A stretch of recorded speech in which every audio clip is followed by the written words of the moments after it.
everyone, welcome back to my channel. My name is beautybyfidi. So if today is your first time on my channel, welcome, and if you are a returning subscriber, welcome back. So today's video I will be telling you guys what I did to pass my UK theory test in less than 4 weeks. So if you want to know all the tips and all the apps that I use to prepare for the test, stay tuned. Let's get right into this video.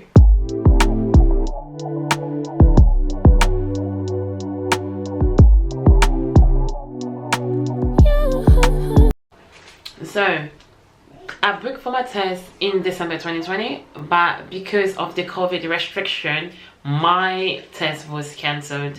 So as soon that the restriction were eased around January, I believe 2021, I was able to get a date. The earliest available date I was able to find on the government website was March.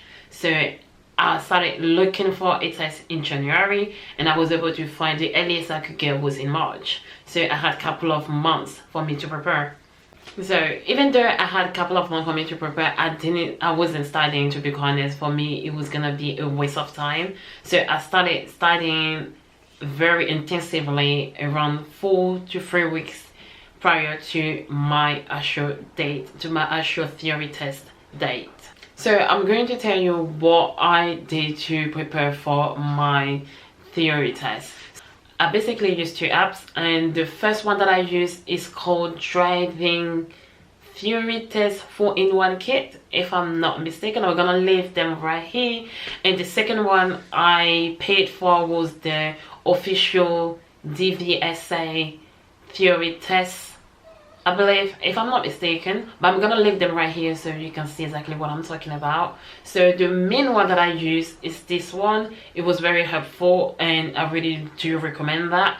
So yeah, I paid $4.99 to be able to download it, and for the other ones paid $4.99. You don't have to use both, but because I'm a little extra, I decided to use both, or to pay for both. And yeah, on your actual test, when you will go to the center to pass your theory test, you will be tested on 2 categories, and the 2 categories are multiple choice and hazard perception. So for the multiple choice, you will need to score 43 out of 50 to pass the multiple choice, and for the hazard perception, you will need to pass with 44 out of 75 to pass your hazard perception. So for the multiple choice, I got 47 out of 50, and I will be telling you the reason why I got 47 out of 50.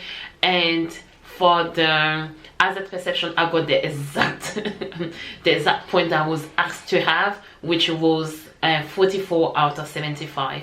And I'm also gonna tell you what I did differently between those two, and the reason why I got a higher score when it came to the multiple choice and a lower score when it came to the hazard perception.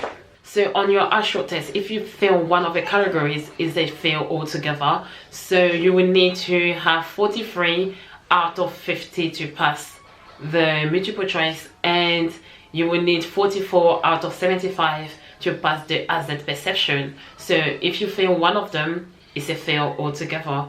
So I got 47 out of 50 for the multiple choice and 44 out of 75 for the hazard perception. And the reason being is because the multiple choice, I was really studying it. So when it comes to the hazard perception, the mistake that I made is that I didn't really focus enough on it. I did a couple of mock tests on the app and I passed them.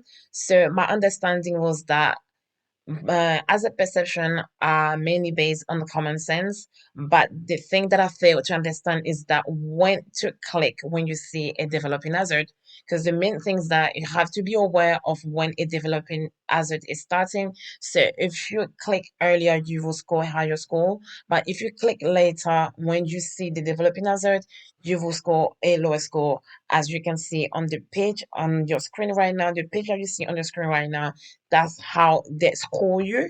So yeah, that was my mistake. So do not be like me. Do both categories, do the multiple choice and do the hazard perception as much as you can, because they're both important. Because if you fail one of them on your real test, it's a fail altogether. It's a fail altogether. So don't be like me. So let's move to the next section. Let go. So first thing first, you really have to be serious when it comes to your theory test. Tips number 2, you really have to revise. I really can't stress you that when it comes to revising, you really have to revise religiously, like there's no tomorrow. To be honest, you really have to revise a lot. Revise for the multiple choice and revise for the hazard perception. So guys, I'm gonna take you through tips number 3. So tips number 3 is going to be on how to use the driving test app. Okay, just a quick disclaimer, I'm not being paid to do that. They don't even know that I'm doing this video, so I just wanted to put it out there. So tips number 3, this is how I use this app to help me pass my theory test. So you're gonna start by revising categories by categories. There's so many categories. You have alertness, you have attitude, you have document, you have hazard awareness. There's so many categories, so I will advise you to go categories by categories. That's exactly what I did. So okay guys, we're gonna move to tips number 4. So tips number 4, I'm gonna advise you to start doing mock tests. Do as many mock tests as possible. So when you start doing mock tests and you start matching it and you start scoring higher score, that will be a clear indication that you're ready for your real test. So another thing that I wanted to add is that when you go for your real theory test, so the word might slightly be worded differently, but they still remain the same answers. So I want you guys to be aware of that. So we're gonna move to tips number 5.